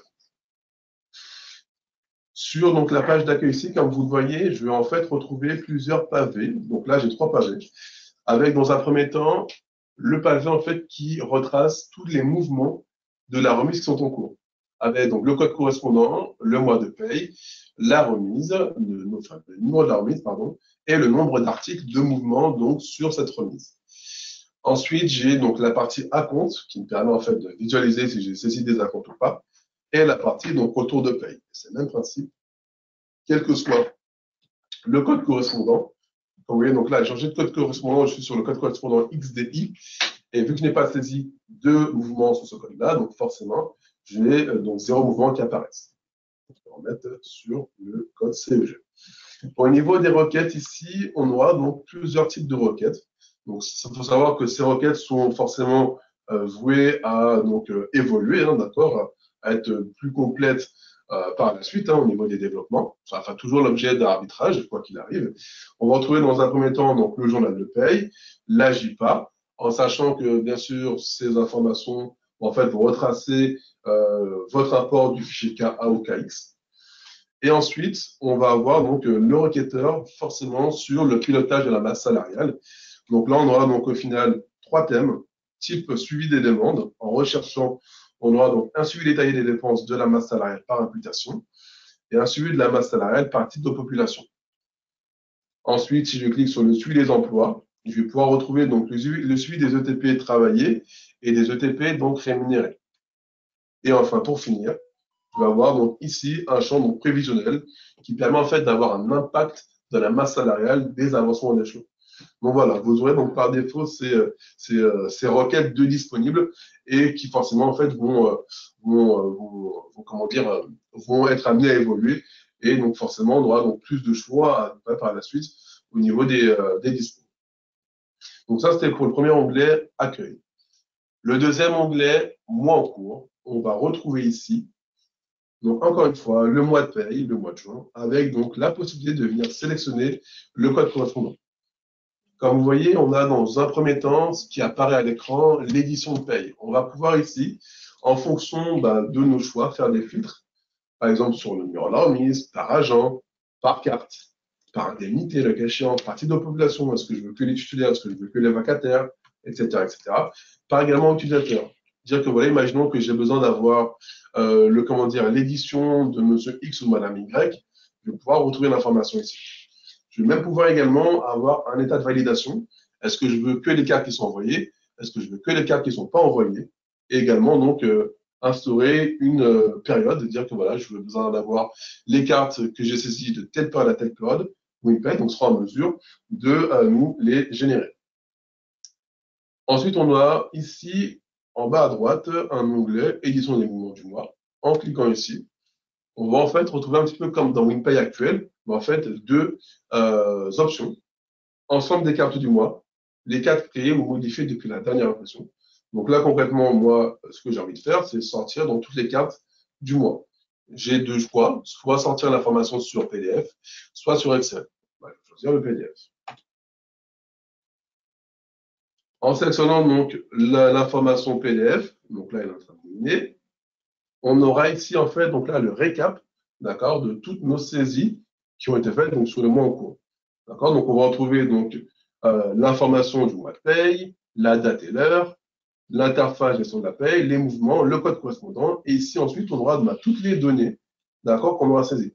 Là, on va retrouver ici donc là les données de notre agent. Où est-ce qui est écrit donc IL1, donc c'est le code gestionnaire qui va apparaître, et ensuite donc vous aurez le code carte, et après vous aurez les données qui vont apparaître au niveau donc du contrôle. Tout en sachant en fait que comme dans WinPay, comme vous voyez, c'est un petit peu similaire au niveau de l'édition. Vous allez en fait retrouver en fait donc vraiment les blocs qui sont entre guillemets donc saisis, enfin affichés plutôt en gras, et donc vos données qui sont donc pas en gras, vous l'avez saisi. Ça permet en fait de venir consulter les infos. Donc là, comme vous voyez, donc je me suis créé donc par test deux dossiers. On voit bien que là, j'ai donc un code 00, donc le code principal, et ensuite un code secondaire qui se termine par 10. Et ainsi de suite, je vais pouvoir donc ici consulter donc nos différentes saisies. Donc voilà, là c'est vraiment la présentation en fait de l'édition pour contrôler donc vos saisies. Sur la gauche, comme vous voyez, on a trois pavés. Pavé paye, pavé acompte, pavé clôture. Au niveau du pavé paye, donc on va retrouver donc l'édition de paye sur laquelle on est. On va également retrouver juste en dessous l'onglet remise numéro 1, d'accord, avec donc ici la totalité des mouvements, d'accord, qui sont en fait donc saisis et qui sont en attente, comme on l'a vu, de génération de remise, d'accord, qui sont donc à la, comment dire, au code couleur orange. Et donc là, du coup, on va même pouvoir rechercher notre information, sortir l'information sur Excel, par exemple. Donc la WinPay plus RH préliquidation m'a généré donc, un fichier Excel. Et là, si je clique sur PDF, il va donc m'afficher un fichier PDF qui permettra de venir compléter mon mouvement. Pour générer la remise, vous avez ici en bas à droite l'onglet Générer fichier geste. D'accord. Donc, il faut savoir que cette remise, ce fichier geste, est similaire au final à la, à WinPay plus RH et à WinPay. Donc, forcément, en termes d'homologation, on y est donc OK avec la DGFIP. Au niveau de l'historique, on va retrouver ici donc toutes les bandes gestes et listes d'entrées qu'on va en fait pouvoir donc générer et retrouver donc par la suite après transférer sur le portail DGFIP. Au niveau de l'onglet acompte, donc si j'avais saisi donc des acomptes ou autres, j'aurais pu donc retrouver ici pareil la possibilité en fait d'éditer les acomptes et ensuite juste en dessous la possibilité en fait de venir donc générer une remise d'acompte. Là, on n'a pas le bouton générer. Pourquoi? Parce que forcément, je n'ai pas de saisie qui a été faite. Donc, c'est normal. Et enfin, donc, j'aurai donc pour finir le pavé donc clôture qui permet en fait de venir clôturer la paye. Donc là, encore une fois, comme dans WinPay, sans fichier LS ou autre, on va pouvoir donc ici en fait clôturer la paye en cliquant sur oui, je souhaite clôturer la paye. Alors, simplement. Donc, je ne vais pas le faire, je vais annuler. Effectivement, rien qui se fait en une seule étape. Exact. Il suffit juste de cliquer sur ce bouton, contrairement au WinPay actuel, où la clôture de la paye se fait en 3 étapes. C'est ça. Et pour finir, donc, la présentation de ce dernier module gestion de la paye, on aura donc l'onglet Retour paye.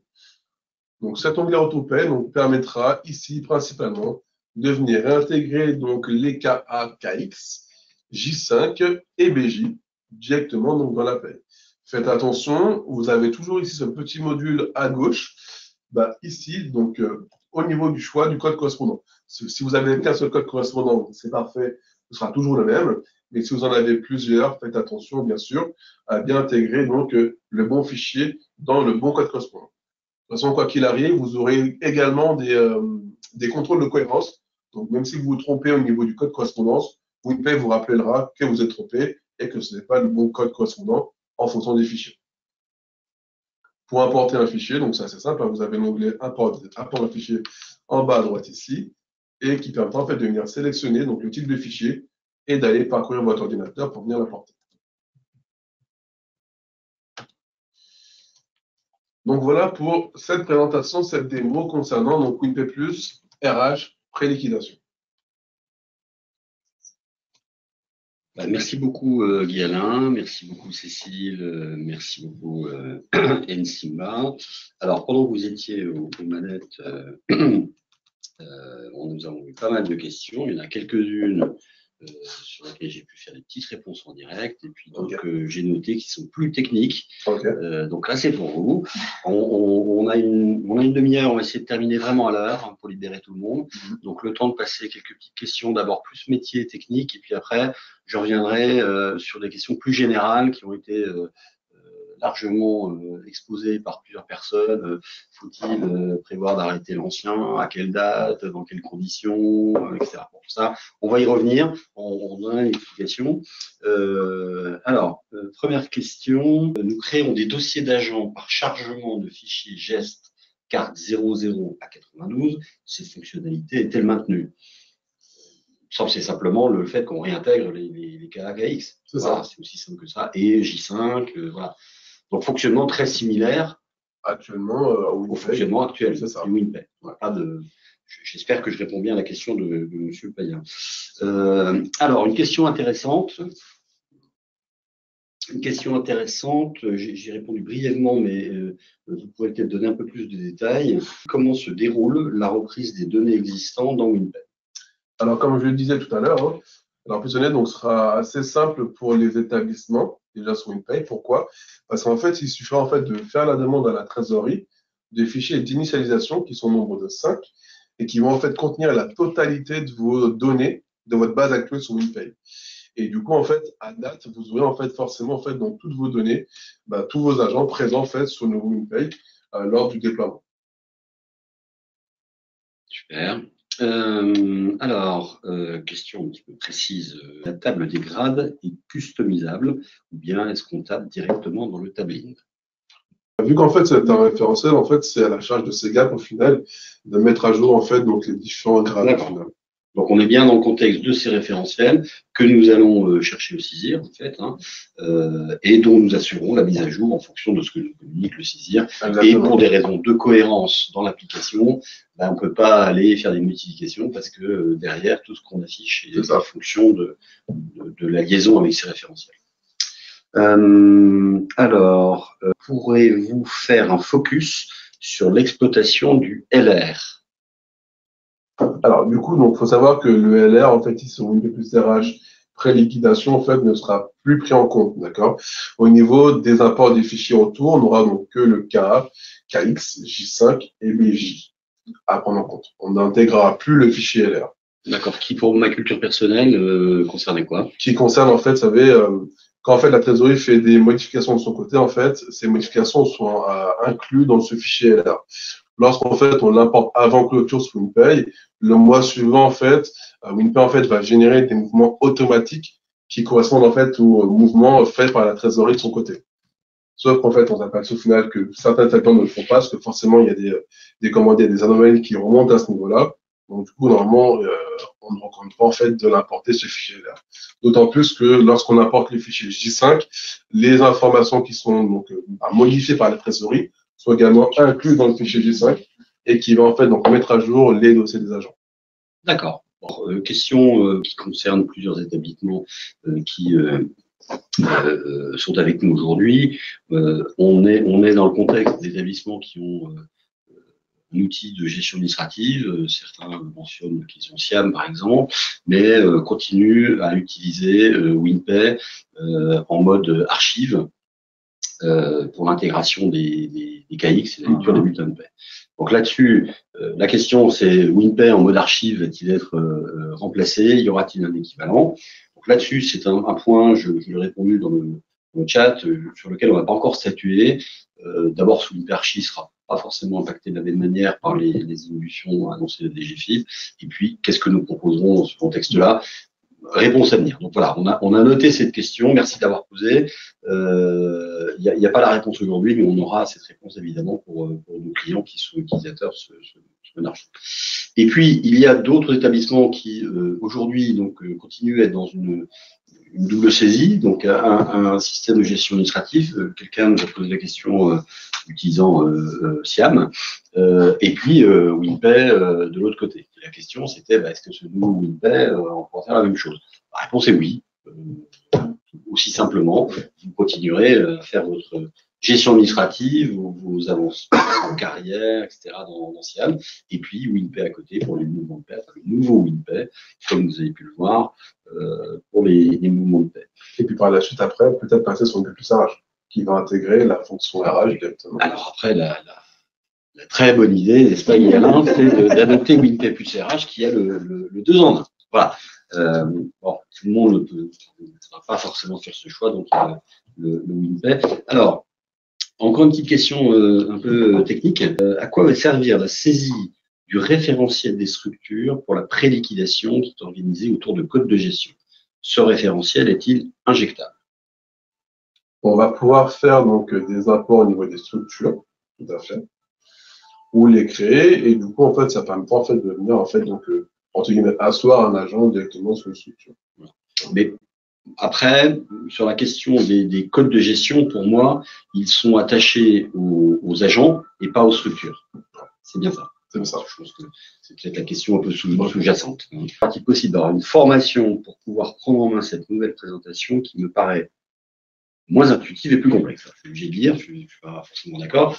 Alors, évidemment, c'est toujours difficile de changer d'un ancien outil au nouveau. Bon, jusqu'à présent, les utilisateurs de cette interface ont plutôt trouvé que c'était plus facile, sécurisant, nécessitant moins de technicité paix. Mais voilà. Donc, bien évidemment, nous accompagnons ce logiciel comme tous les autres par des formations utilisateurs qui consistent à présenter l'application et avoir des cas de la prise en main. Lorsque nous migrons des clients, nous avons l'an dernier accueilli beaucoup de nouveaux clients WinPay qui venaient de Girafe. Je crois que ça s'est très très bien passé. Il y en a pas mal qui sont inscrits là. Je les salue au passage. On a fait les formations utilisateurs et après la formation, juste avant le passage en production, on a des monitorats. C'est vraiment un accompagnement aux premières saisies, à la mise en place, au dernier petit réglage, etc. Donc il y a un accompagnement vraiment pas à pas et très sécurisant pour tous nos clients. Et jusqu'à présent, ça s'est toujours très très bien passé.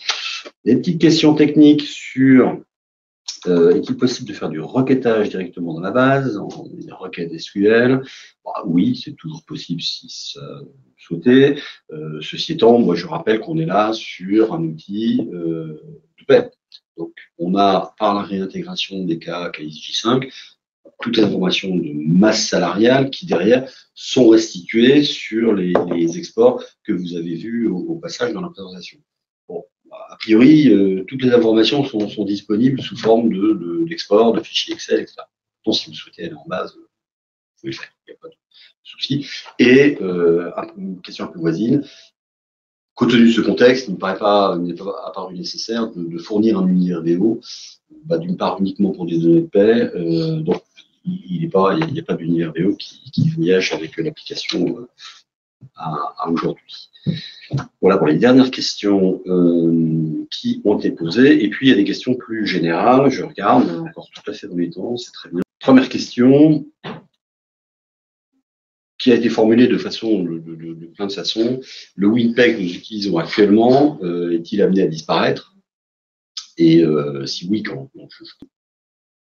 Nous avons initié ce développement d'un nouveau WinPay donc sur la base de WinPay plus RH, avec un socle technique d'actualité, avec une interface. Je persiste, il y a une dame qui n'est pas d'accord avec moi, mais moi je trouve qu'elle est très très bien. est très clair. Donc, nous avons lancé ce projet en 2022 en pensant à l'avenir, c'est-à-dire en se projetant dans 5 ans, dans 10 ans, en disant, bon là, une application qui date de 98, on va peut-être pas la faire durer plus de 30 ans. Entre-temps, il y a eu ces annonces que vous avez eues de votre côté concernant cette fameuse DSN enrichie. Tout récemment, une annonce sur une différence sur la prise en charge des agents à l'étranger. Et là, ça change un peu la perspective du calendrier. Mais ce n'est pas nous. Ce sont les contraintes qui sont imposées par la DGFiP. Je l'ai dit et je le répète, pardon, je l'ai dit au début de webinaire, je le répète maintenant. Nous n'avons à ce stade, nous savons les informations qui sont demandées, les champs, ça a été exposé, une grosse présentation qui a été faite par la DGFiP. Nous ne savons pas comment ces informations vont devoir être transmises à la DGFiP. Est-ce qu'on sera dans un modèle de banc de geste ou pas? Est-ce qu'il y aura des nouvelles cartes ou pas? Enfin, voilà, aujourd'hui, nous n'avons pas ces réponses. Donc, nous, d'un point de vue technique, nous ne savons pas à l'heure actuelle comment nous allons, par quel biais nous allons pouvoir permettre de saisir et d'implémenter ces informations. Alors, du côté de ce nouveau WinPay et de WinPay plus RH qui fait gestion administrative et paie, on n'a pas de souci. Les informations de gestion administrative, on les a dans le WinPay plus RH GAPay. On sera capable de les intégrer dans ce nouveau WinPay parce qu'ils partagent le même socle technique. Donc, on n'a pas de souci sur la façon dont on le fera et sur le résultat. Peu certain. Il n'en va pas de même de l'ancien WinPay qui, lui, a été conçu exclusivement pour de la saisie de cartes. Si on sort de ce contexte de saisie de cartes, d'une part, des informations de type administratif, de carrière et autres ne sont pas dans le WinPay actuel. Il faudrait tout redévelopper, tout inventer, c'est une cinématique différente. Bref, nous sommes un peu dans le flou aujourd'hui. Alors, on peut avoir une vision optimiste ou pessimiste des choses. À ce stade, moi, d'abord, je suis prudent. Notre job à nous, CEGAP, c'est d'assurer la continuité de service en fonction des échéances qui nous sont imposées comme à vous. Il y a une échéance au 1er janvier 2025 dont on est certain aujourd'hui qu'elle devra prendre en compte des informations liées à la protection sociale complémentaire, autrement dit les mutuelles. Ça, il faudra le faire, ce sera fait. Nous sommes, voilà, dans ce nouveau WinPay, ça sera pris en compte. De quelle manière ça pourra être fait dans l'ancien, je ne sais pas vous le dire aujourd'hui, ça se regarde, ça s'étudie, encore une fois, parce qu'on n'a pas le véhicule n'a pas été précisé par la DGFiP. Les autres informations de cette DSN enrichie, de ce que nous comprenons aujourd'hui, elles ne seront pas forcément demandées au 1er janvier 2025, qui était l'agenda initialement exposé. Se pourrait que cet agenda soit repoussé. Mais je parle au conditionnel parce que nous n'en savons pas plus. Donc, par précaution, j'ai envie de dire, nous avons fait en sorte qu'au 1er janvier 2025, les clients qui auront migré seront en mesure de répondre à leurs obligations. Je ne peux pas en dire autant pour des clients qui n'auraient pas migré. Voilà l'état dans lequel on se situe. Donc, ça fait un petit peu, à marche forcée, mais encore une fois, les délais ne sont pas les nôtres. Voilà.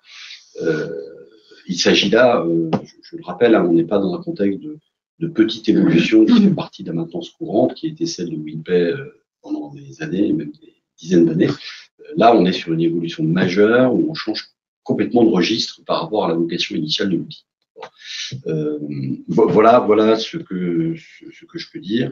Donc, la prudence, la précaution ou l'anticipation commanderait de s'organiser pour être prêt au 1er janvier 2025. Évidemment, dès que nous aurons plus d'informations, nous le communiquerons, nous ferons des webinaires, nous aurons une communication directe auprès de l'ensemble de nos clients, encore une fois, dès qu'on a cette information. J'en profite pour dire, puisque on a un peu plus de 140 personnes qui sont présentes, encore une fois, merci beaucoup de cette participation. Donc, il y a une bonne quarantaine de personnes qui étaient inscrites qui n'ont pas pu venir. Il y a toujours des imprévus. Nous refaisons un webinaire le 7 juillet prochain. Donc, pour celles et ceux qui n'ont pas pu venir, ou c'est ceux qui étaient là, qui ont trouvé ça tellement bien qu'ils ont envie de le revoir. Le 7 juillet, c'est un vendredi, ça sera 10h à midi, un peu avec le même principe et la même équipe de choc pour la présentation. Voilà pour ces questions. On a évidemment des questions sur comment ça va se passer, est-ce que je vais avoir une proposition commerciale, alors j'en profite. Donc nous avons deux commerciaux dans l'équipe logicielle, Olivier Vallier et Céline Gauchot, qui se partagent la France. Vous avez toutes leurs coordonnées. C'est donc eux qui sont vos interlocuteurs pour ce sujet-là et d'autres. Et donc oui, effectivement, le passage de l'ancien au nouveau, ça va s'organiser. Il va falloir qu'il y ait commande, il y a des tarifs qui sont derrière. Alors, j'ai des questions évidemment, ça va coûter combien? Est-ce que c'est plus cher? Est-ce que c'est moins cher? Alors non, c'est pas moins cher. Après, le modèle est différent. Nous avons choisi un modèle dit de souscription par lequel les coûts classiques de licence et maintenance sont en fait lissés dans la durée. L'avantage du modèle, c'est que ça évite d'avoir un coût important à l'achat, à la mise en place, ça le lisse dans la durée. Quand on analyse les tarifs de l'ancien WinPay, alors les plus récents évidemment, parce que certains établissements les ont achetés il y a très longtemps, c'était pas les mêmes prix, les tarifs de l'ancien WinPay en ajoutant licence maintenance puis en licence sur 4 ans par exemple, et qu'on compare avec ce modèle de souscription du nouveau WinPay, les différences sont pas énormes. Encore une fois, quand on intègre licence maintenance, l'ancien WinPay, si on rapporte le coût au bulletin de paie, parce que finalement c'est de ça dont il s'agit, l'objectif c'est de faire des paies, ça va de quelques euros. Aujourd'hui, je ne crois pas qu'il y ait un établissement qui paie plus de 4 ou 5 euros par bulletin de paie. Je parle des tout petits établissements. Il y en a qui ne gèrent pas beaucoup de paie. Donc de quelques euros à quelques dizaines de centimes pour les plus gros établissements qui gèrent plusieurs milliers de paie. On sera un peu dans les mêmes registres sur le nouveau WinPay. Alors, dans un mode de souscription, donc un prix listé dans le temps, et donc de quelques dizaines de centimes à quelques euros. Voilà. La différence sera probablement pas majeure. Ceci étant, oui, effectivement, c'est une nouvelle. Je le dis de façon très claire, c'est une nouvelle application. Nous avons investi, répond, je dirais, aux exigences du jour, à la fois en termes d'interface. On est prendre du jargon technique, on est en web responsive, donc vous pouvez aussi la consulter sur tablette, c'est pas exactement le cas de l'ancien. On est sur une architecture qui permet de vraiment la sécuriser. Tout ça, ça a un coût de développement que je connais et ça a forcément un prix qui est un petit peu différent de l'ancienne application que vous connaissez depuis des années. Voilà. Après, notre métier va consister à, d'une part, pour ceux établissements qui sont intéressés, à discuter avec vous, à vous convaincre de l'intérêt de passer sur cette solution et à faire en sorte que la proposition commerciale soit attractive. Il y aura des coûts de migration. On a expliqué, c'est assez simple, mais enfin, il y a quand même un petit peu de travail sur cette réintégration des fichiers DGFIP. Ça se passe très bien.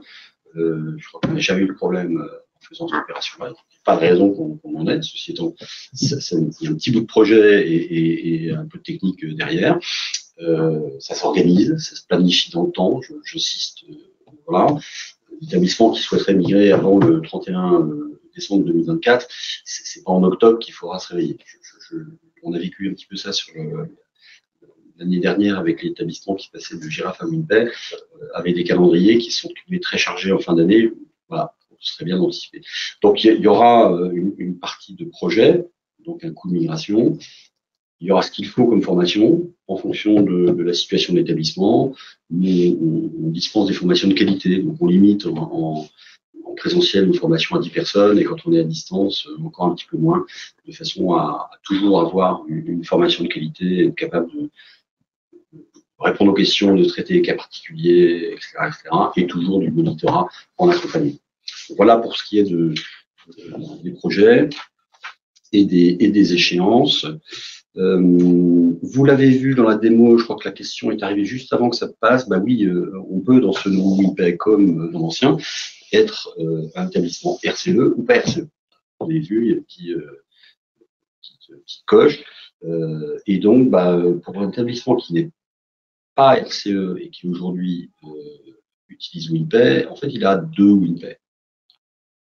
Bah là, l'avantage, c'est que vous aurez un seul nouveau WINPE, module préliquidation, parce que vous pouvez avoir les deux en une seule base, évidemment, avec deux codes correspondants.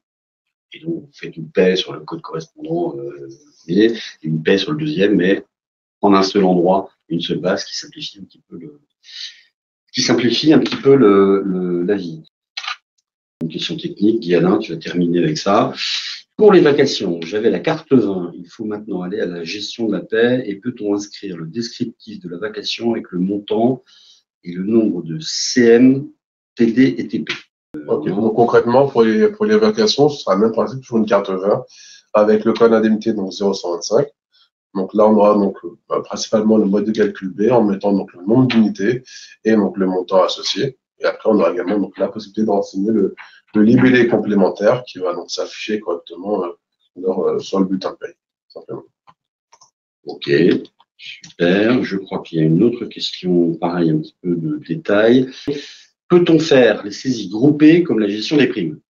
La réponse est oui. Oui, tout à fait. Parce qu'en fait, via l'import en masse, on peut en fait faire l'import en masse sur donc, la carte en question, soit la 22, la 5 ou la 20. Donc forcément, sur la 20, par exemple, on aura donc dans le gabarit en fait le choix de l'indemnité.